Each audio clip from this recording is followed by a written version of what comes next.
everybody, and welcome back to the Upper Room. This week we're talking about corruption. Lots of people have a problem with the Catholic Church because of the sex abuse scandal, and I wanted to address this issue. A lot of times people look at things that are scary and they don't run to them because they are. Well, don't you see, that's the point. You see, Jesus promised St. Peter when he gave him the keys to his church and the keys to heaven that he will be the rock that he builds his church upon, and the gates of hell will never prevail against it. His church is the Catholic Church. And just as we follow Jesus, the devil also has his followers that follow him. And just as we go where Jesus sends us, the devil also has followers that will go where he sends them and does what he tells them. Now, that being said, that God's church can never be destroyed, or the gates of hell can never prevail against it, it doesn't mean that it can't be infiltrated to make it appear to be evil. The devil's going to attack you in this way. He's going to make something look very innocent and sweet, and there's nothing wrong with it, and it's just fine, and you should go to it, and you'll feel safe going to it, and it's not going to scare you in any way because it's gentle and harmless, and it's fine. But that's how the devil dresses to get you to trip up, to think that it's okay, and then you're done.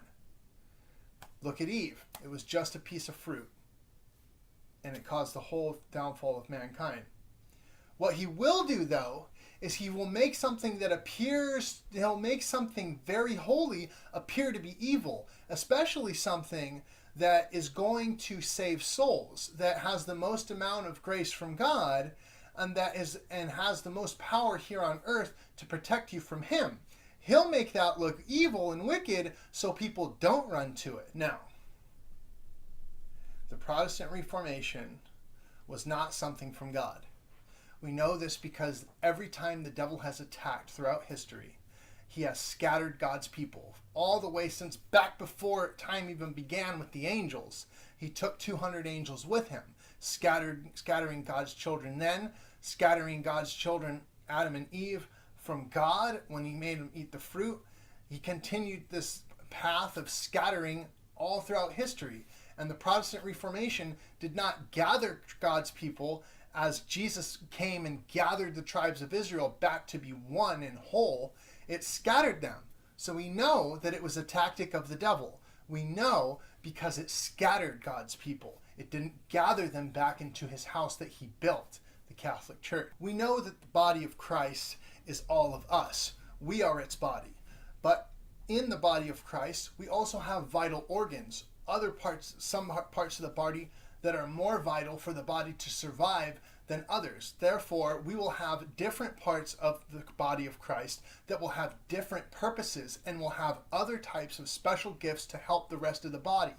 Just like a heart can pump blood to the rest of your body, another member, I'm going to say the Virgin Mary, can deliver grace to the rest of the body. Now, though the body of Christ is not a church built of brick and stone, Christ's church that he built, made of brick and stone, is the church that administers his sacraments to all of humanity.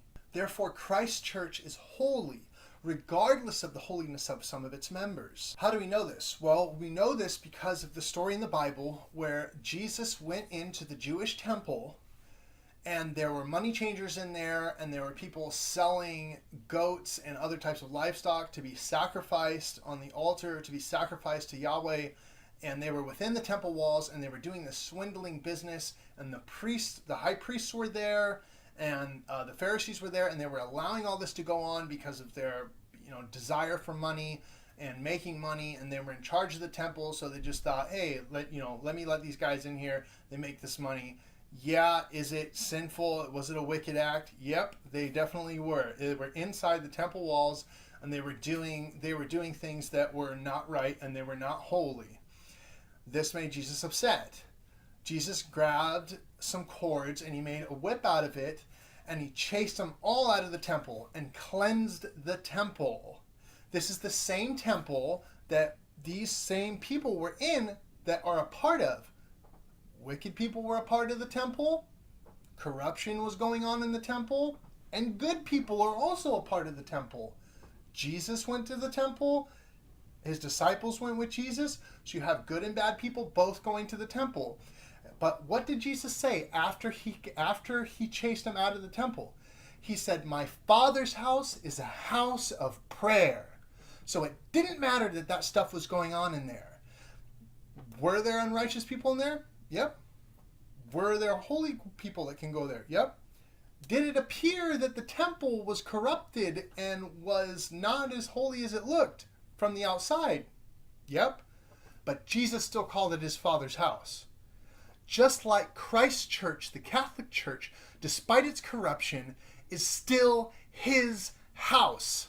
And by those of us who have chosen to leave because of this scandal, the devil is scattering God's people again away from the only thing that can truly save them and help them. Christ's Catholic Church is still his church, and it is still holy, regardless of some of its members.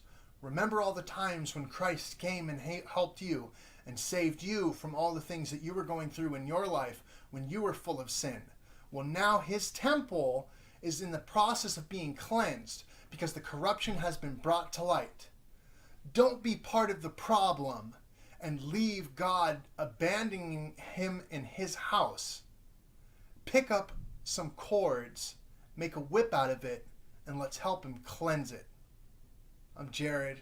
Thanks for watching The Upper Room. See you again next week.